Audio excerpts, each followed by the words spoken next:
Doctor Praneeth గారు, so మీరు గత 15 సంవత్సరాలుగా వైద్య సేవలు అందిస్తున్నారు కదా. సో ఇందులో అంటే మీకు పర్సనల్గా హార్ట్కి టచ్ అయింది కానీ, లేదా బాగా ఛాలెంజింగ్గా చేసుకుని బాగా చేశానని కానీ, లేదా ఒక వైద్యునిగా నాకు ఇది చాలా సంతృప్తిని ఇచ్చిన అనే అంశంలో అంటే 2-3 కేసెస్ విషయాలు ఏమైనా చెప్పగలుగుతారా?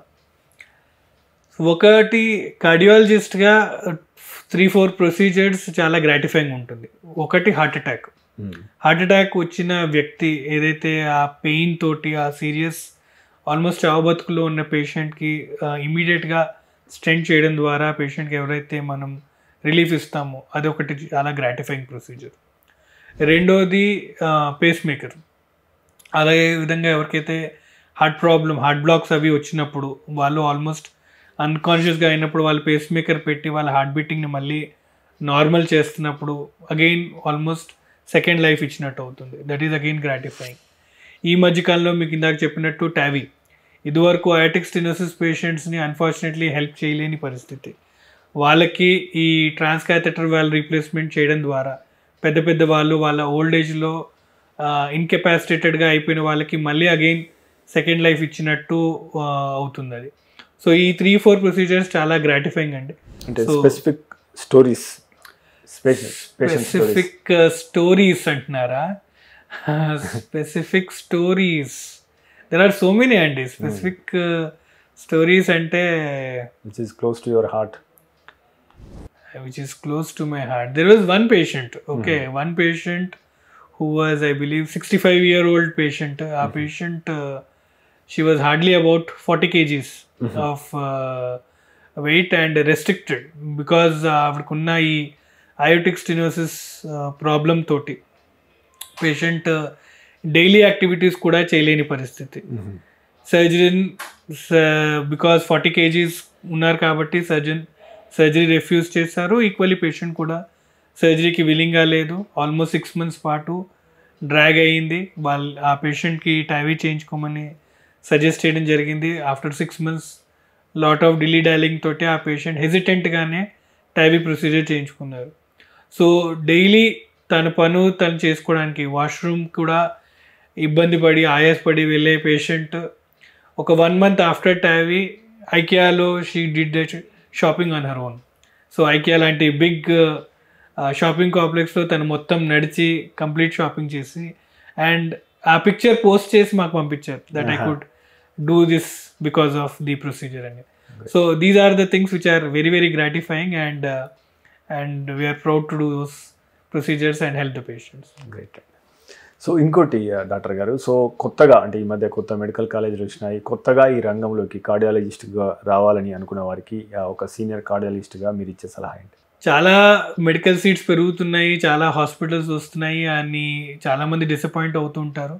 లైక్ నేను 10 years బ్యాక్ కార్డియాలజీ తీసుకున్నప్పుడు కూడా కార్డియాలజీ ఫీల్డ్ సాచురేట్ అయిపోయింది, there are so many cardiologist అన్నారు. But no cardiologist is empty, no doctor is empty. So మనకున్న పాపులేషన్కి there is still a lot of unmet need. So doctors అవసరం చాలా ఉంది, colleges అవసరము చాలా ఉంది, నీడ్ కూడా చాలానే ఉంది. సో దీంట్లో why are you taking medicine అనేది most important thing. So medicine అనేది ఒక ప్యాషన్ తోటి తీసుకోవాల్సిన సబ్జెక్ట్. దీంట్లో మిగతావన్నీ are side effects are by products. Name, fame, money అవన్నీ by products. So take medicine only if you like medicine. మీకు passion ఉంటే ఆ గ్రాటిఫైయింగ్ రిజల్ట్స్ అనేవి స్లోగా వస్తుంటాయి and it's a painful journey, it's a long journey. So passion ఉండి medicine మీకు passion ఉంటే తీసుకోండి. అండ్ డాక్టర్ ఫీల్డ్ ఎప్పుడు నెవర్ ఎండింగ్. మనకి ఎంతమంది డాక్టర్స్ ఉన్నా ఇంకా చాలా అన్మెట్ నీడ్ ఉంది. సో కాలేజెస్ అవసరం ఉన్నాయి, స్టూడెంట్స్ అవసరం ఉంది, డాక్టర్స్ అవసరం ఉంది. సో నేమ్ కోసమో లేదా డబ్బుల కోసమో లేదా ఇంకేదైనా రీజన్ కోసం మెడిసిన్ తీసుకోకండి. బట్ ఆ ప్యాషన్ ఉంటే do definitely take medicine and that journey is amazing journey. You will enjoy it thoroughly. Okay. So we have seen last 20 years of journey and we are in a phase of fast development in terms of research and technology. ఇప్పుడు AI is coming, robotics is there, big data is there. So minimally invasive surgery విషయంలో కానీ మిగతా ఈ hardware software విషయంలో కానీ next 10 yearsలో ఈ cardiology విభాగంలో ఎలాంటి మార్పులు వస్తాయని మీరు ఊహిస్తున్నారు? ఇప్పుడు ఏదైతే ప్రొసీజర్స్ ఎక్కువ ఏదైతే అవుతున్నాయో మెడికల్ ఫీల్డ్ యాక్చువల్లీ చాలా అడ్వాన్స్ అవుతుంది. సో ఇదివరకు అందరికీ ప్రొసీజర్స్ చేయడము, అందరికీ స్టెంట్ చేయాలి అనే దాంట్లో నుంచి ఎంత తక్కువగా స్టెంట్ చేస్తే, ఎంత తక్కువగా ప్రొసీజర్ చేస్తే, ఎంత మినిమల్గా చేస్తే అనే థాట్ ప్రాసెస్లో ఉన్నాం. సో కాబట్టి ఆ వ్యక్తికి స్టెంట్ అవసరం లేకుండానే మనం మందులతోటి మన దాన్ని మేనేజ్ చేయొచ్చు. అదే విషయంలో మెడిసిన్స్ వస్తున్నాయి, లైక్ ఇంజెక్టబుల్ డ్రగ్స్ అని చెప్పాం. సో ఇంజెక్టబుల్ డ్రగ్స్ కొలెస్ట్రాల్ లెవెల్స్ని తగ్గించడం ద్వారా, ఎఫెక్టివ్ మెడిసిన్స్ ద్వారా ఇన్ఫ్లమేషన్ తగ్గించడం ద్వారా స్టెంట్ ప్రొసీజర్నే మనం అవాయిడ్ చేయొచ్చు. సిమిలర్లీ బైపాస్ సర్జరీ, ఇదివరకు మొత్తం ఛాతీ కట్ చేసే దాని నుంచి మినిమల్లీ ఇన్వేజివ్గా మనం ప్రొసీజర్స్ చేస్తున్నాం. అలాగే with the help of AI and equally robotics వాడడం ద్వారా ఎంత మినిమల్గా, ఎంత ఎఫెక్టివ్గా మనం చేయొచ్చు అనే పద్ధతిలో వెళ్తున్నాం. సో కొత్త కొత్త డ్రగ్స్ వస్తున్నాయి, కొత్త కొత్త టెక్నిక్స్ వస్తున్నాయి. So it is going to be very much focused, very much individualised and as less painful.